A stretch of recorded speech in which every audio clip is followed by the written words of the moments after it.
what was it about the way that you carried yourself there that you feel like, when you left that place that everyone, no one obviously wanted you to leave, and that everyone had so much respect for you and is probably rooting for you at the next place you go because of the impact you made at Penn State? Yeah, I think really, like I became best friends with, guys that will be, in my wedding, years down the road, because like it was really just that, like the off the field culture, just building the culture and becoming a leader, even though I was the backup. Like, I think that was really what it was. And just my work ethic, I was always striving to be the hardest worker in the building. Mm-hmm. And I think, guys realize that, and guys gain respect for guys who can do that. So I think that's where kind of the respect came from. And I didn't even realize it, how much my teammates appreciated me and everything until I left. Like I remember it was like kind of controversial when I left. Like I had to leave before the playoffs. And I still remember that day where it was a Sunday, the week before SMU, the first round of the playoffs. And I practiced that day. Like I didn't even know I was going to transfer. So I had just come down from Coach Franklin's office. Like we've had finally come to a decision where I was like, okay, like I'm going to have to move on and I can't play in this game, unfortunately. And I got to pack my stuff up. Mm-hmm. And that was a crazy feeling, being there for 3 years. But I'll never forget, like there were guys left over in the locker room getting, recovering, whatever, showers. And I remember it was like Zane Durant, Jalen Reed, Dennis Sutton. I went up to them and I was like, guys, like I'm transferring and I have to leave right now. Like I appreciate you guys for everything. Just want to say goodbye and everything. And I was like kind of nervous. I was like, man, like I don't know if they're gonna like be like, playoff like screw this guy. Like he's leaving us right before the playoffs. But I'll never forget, like they weren't just supportive of me, like they were so excited for me and my future. Like I was in the shower with Denai, and like we were taking a shower, and he was like, "Man, like I'm so excited for you."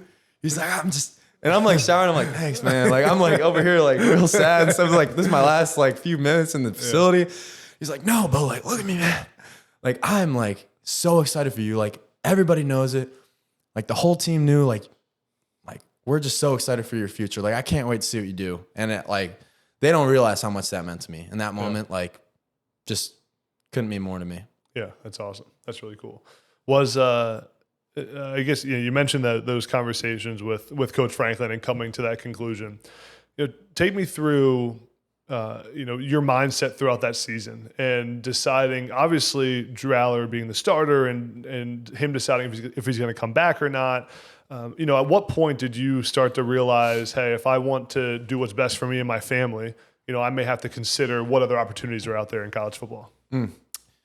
Yeah, it all happened really fast because we just played in the Big Ten Championship versus Oregon, and there was zero thought about transferring, like zero. Like I was like, I can't wait to play in the playoffs. People are probably telling you should transfer. Like I'm not transferring. No, I was like, we got a home seed playoff game in Beaver Stadium. Like, It's gonna be awesome. Like I can't wait. And it wasn't until my family called me, which they usually do like once a week. And I remember like my family, my brother, they were like, "Beau, like the transfer portal is open right now. And like this is all going to happen really fast. And we really think that you should consider transferring." And they were like, "I don't know how that is going to impact you playing in these games or whatever, but like you should really think about it and you should talk to the coaches. Like we think that it's tough for you and through your lens right now, like you're a team first and everything." But they were like, "We're going to be selfish for you right now. Like you should really consider transferring." And I was like, I was just instantly pretty emotional. Like I hadn't thought about it at all. And it's kind of becoming a reality. And then I had to, go to Coach Franklin. And the first few meetings that we had a couple meetings, like the first few meetings we had, it was fine. Like Coach Franklin was so supportive. He was like, "Listen, like I can reach out to these coaches for you. Like any school that you're interested in, I'll reach out to them and I'll tell them that like he's a great fit for you. Like he's thinking about transferring, but he wants to finish the playoffs first, so he's not going to officially enter the transfer portal." So that's what we were going to do. And because I couldn't be in the transfer portal and be on the team at the same time. That was just like, I understood. Like, that was a team rule. Like, it would have been too much of a distraction. So I couldn't do that. But again, like, just thinking about it more is like, these spots are getting filled. Like, it's quarterback. Like, there's only one quarterback on the field at a time. And it was like, I need to find a good spot. Like, I need to go on visits. It was rough. Like, it was one of the hardest things I've ever had to do. Like, making that decision and leaving the team before the playoffs. It was not something I wanted to do, but in order to find a spot, I wasn't sure how long. I was like, me and Coach Franklin were like, this season realistically is going to go into January. Mm-hmm. I don't even know if I can enroll in a school before the season's over. It was just like horrible timing. And I hope it's getting fixed. It's like free agency during the playoffs. It's insane. Mm-hmm.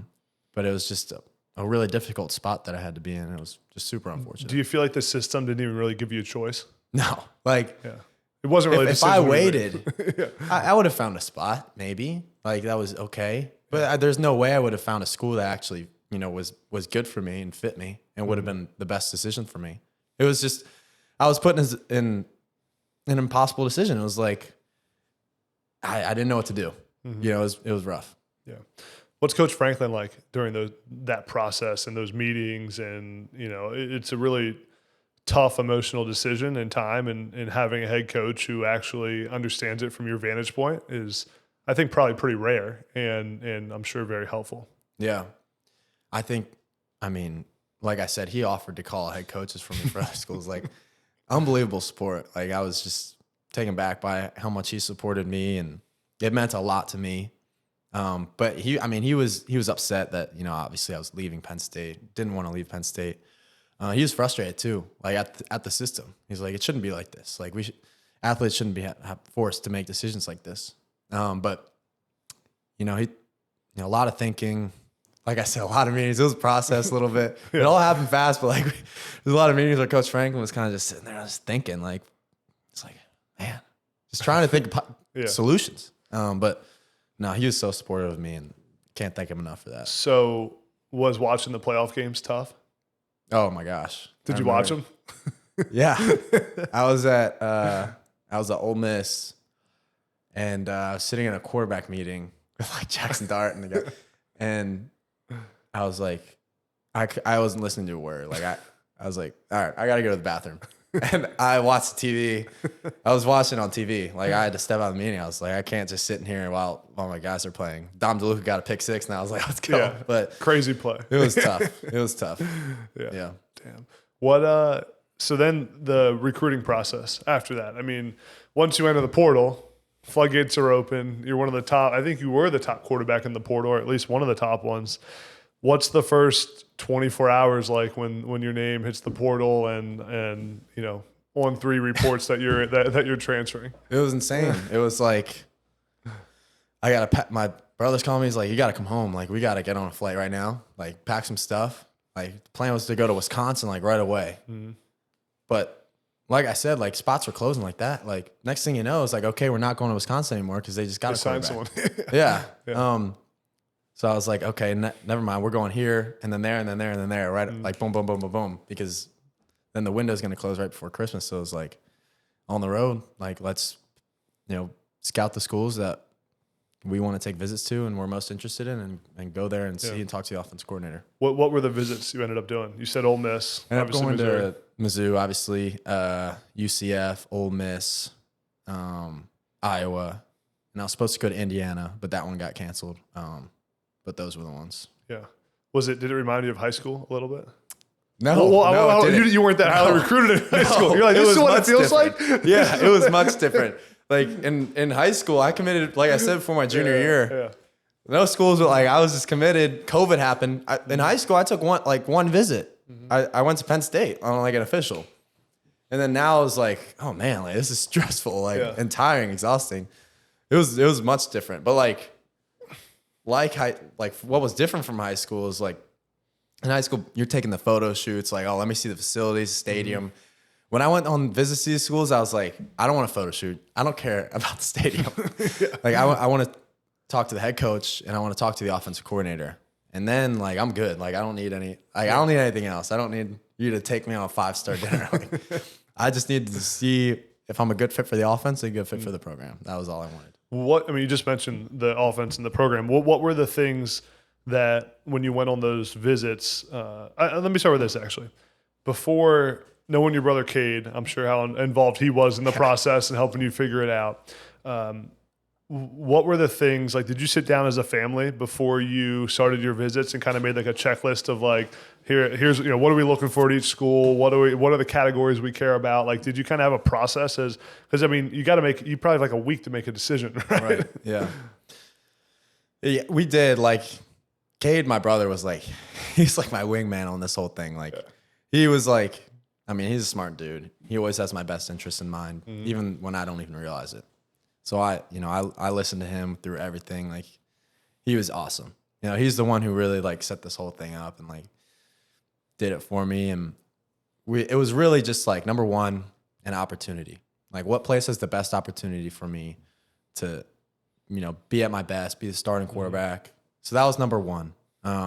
Number two was the offensive scheme. What offense puts me in the best situation to succeed and fit my style of running and throwing. And then it was really just like the program. Is it good culture? Are they a good program? Do they win games? Do they have the pieces around? And Missouri ended up being like a perfect one for that. Yeah.